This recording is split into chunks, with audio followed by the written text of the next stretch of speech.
What's up, everyone? This is Wolfhound44324 from Rage Wolf Productions, and I'm just going to be doing a little bit of an informational video today on pet rats.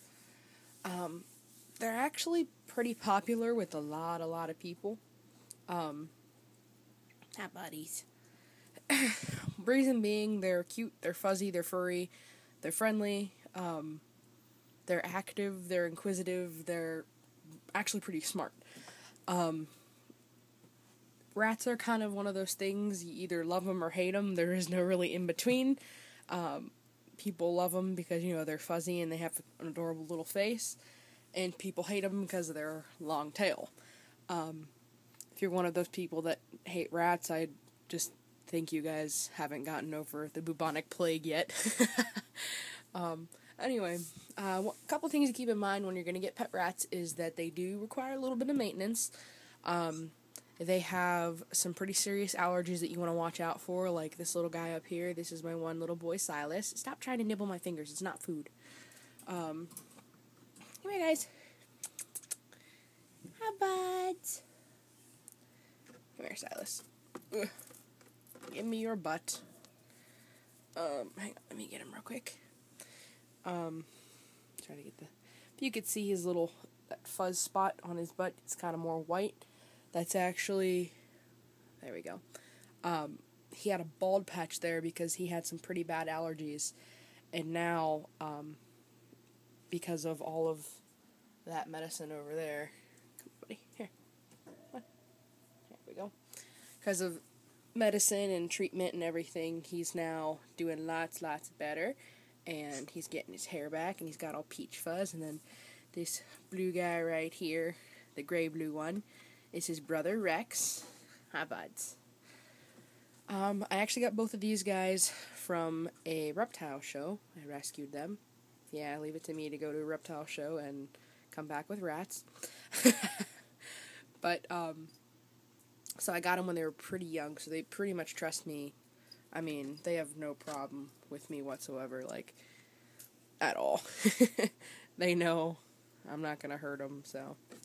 Anyway, a couple things to keep in mind aside from the allergies.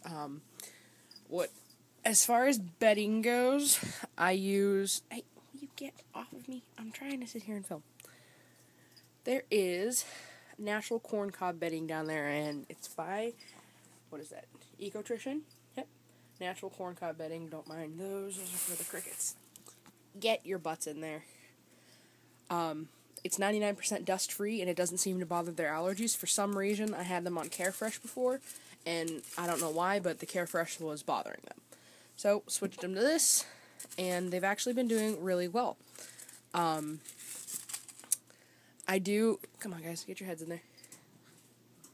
There we go. I do have a fairly large cage for them.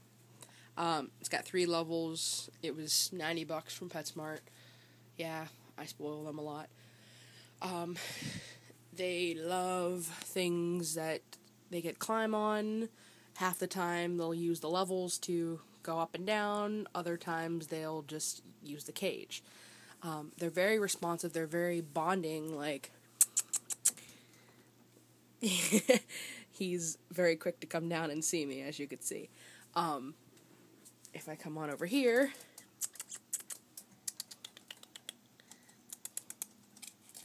they are quick to come over and see me as well.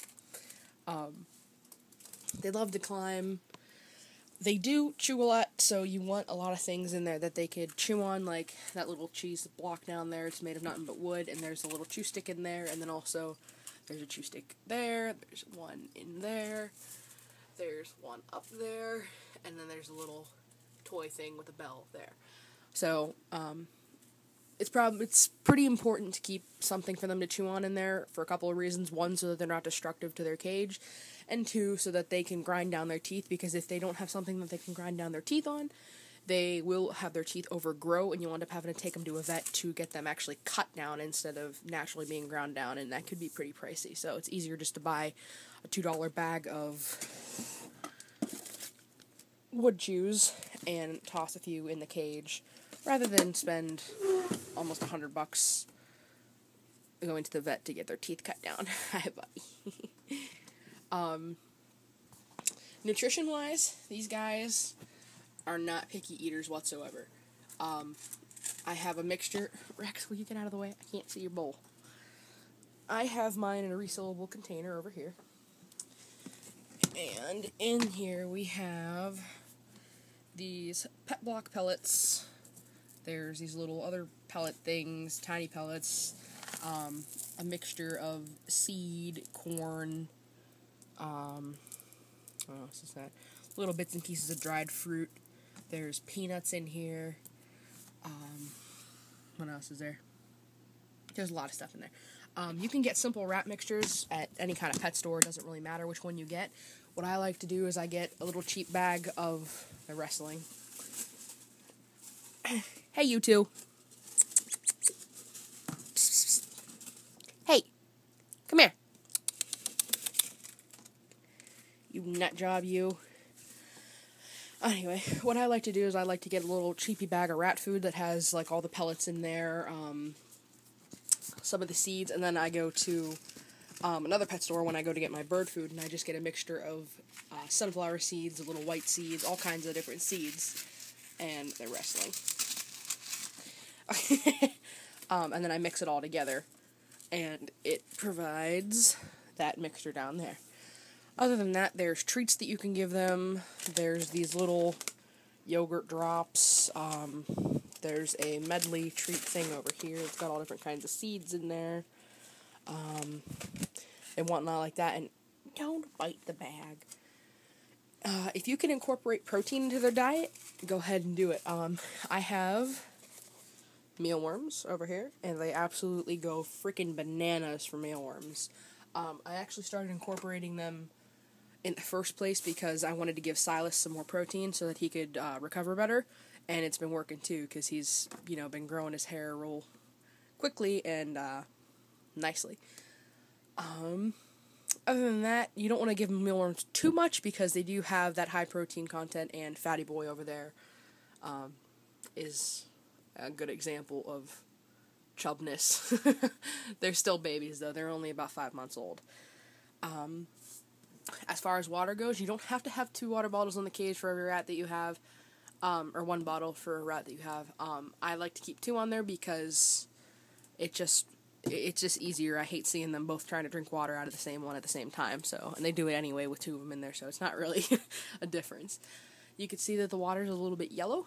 That is because there is vitamin drops in there, which are, and look at Silas's cute face, these right here. And although, dang this camera, dude. Although it says for hamsters, it's also for rats, mice, and gerbils. So a couple drops in the bottle. Rex, I'm trying to put the bottle back. Stop it. Couple drops in the water bottle. Shake it up a little. Put it in, and you're good.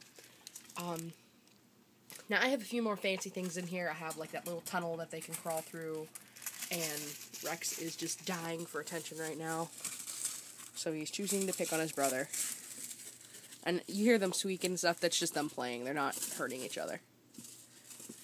I have that tunnel there, and then I also have, let's see, here, I have this hammock that has like a fuzz inside. Let me see here. What? Really? I told you he's an attention hog. What are you doing? He is a good boy. And I plan on getting a couple other things in here soon, because they love climbing through it. Beware, though, that they will kind of chew on stuff, even if you do have chew things in there, like they started chewing on the bottom of that. Rex, well, now your brother's joined the party. You didn't use the level either. You decided to be a Chub-Chubs. They're very intelligent. There you go. Get in there. They're extremely intelligent, actually. They know who the person is that's feeding them. Like, if I come over here, come on. Come on, boys. Come on down. Good boys. They're extremely intelligent. Here comes the other one. They know who you are. They're not just gonna sit here and hate you for no reason. One one of the most common things that people worry about when they get rats, or one, I should say, the most common problems, is when they get a rat from, like, a pet store or something like that. The rat is scared of them, they think it hates them, they think it's just something that is inevitable that they can't fix.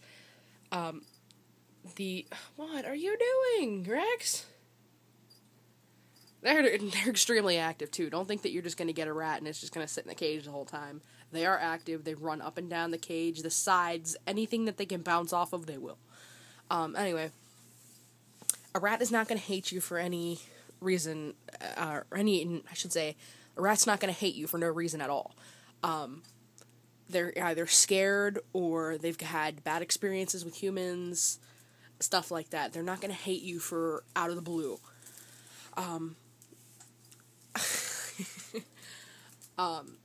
The best thing that you could do if you have a rat that's either A, biting you because they're scared, or you think that they're being mean, whatever, you need to do trust exercises.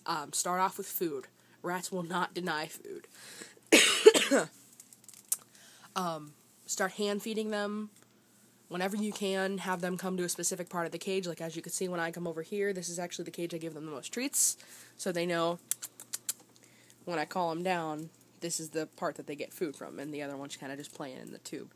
He's the one that always wants food, so he's the most moved by food treats. But anyway, just start doing that. Pick a corner so that they know that when they come to that corner, they're not going to get hurt, they're going to get fed. And then once you start getting them to eat out of your hand, and, watch their fingers, because when you put your hands by the cage, they don't know if they're getting food or if they're getting a finger. See, like, he realized after he went to take a nibble that it was a finger. But once you start that, then start opening the door. Start working on feeding them in the open. And then once you start feeding them in the open, work on petting them a little bit. And once you start working on petting them, work on getting your hands underneath them. So that they know that when your hands are underneath them, it's not something that's going to hurt them from underneath. And then eventually you'll be able to just pick them up. And don't worry about handling just yet, or I should say cuddling. Let him relax in your hands, and he's already used to me, so he's going to travel down my arm. But then work on holding, then work on cradling, and then work on snuggling. So it's a really step-by-step process, but it's something that is very solvable. You can work with rats easily, and there he goes up my arm. What are you doing? Come on, go in the cage. Thank you. No. They're really awesome, honestly. My parents are probably the biggest naysayers when it came to rats. In we go. Watch fingers. There we go. My parents were probably the biggest naysayers when it came to rats because my dad, grew up on a ranch and everything, and they had horses, and, in the barn where there's rats aren't good, but after really seeing how much I've worked with them and how much that they're so different from wild rats, there's something completely different. I mean, yes, a rat is a rat, but there's domesticated and there's wild, and domesticated is a completely new book when it comes to personality, and that's just it, really, personality and characteristics. So, keep an eye out on my channel. There's going to be lots of other videos coming up. I have rats, I have ferrets, I have horses, I have goats, I have crazy spazzo dog over there, who is so jealous of me right now because I'm playing with the rats. But I have birds, I have reptiles, I have leopard gecko and a bearded dragon in the other room. So keep an eye out for informational videos. I do them all the time. This is just to help you guys out. Rate, comment, and subscribe. It always helps.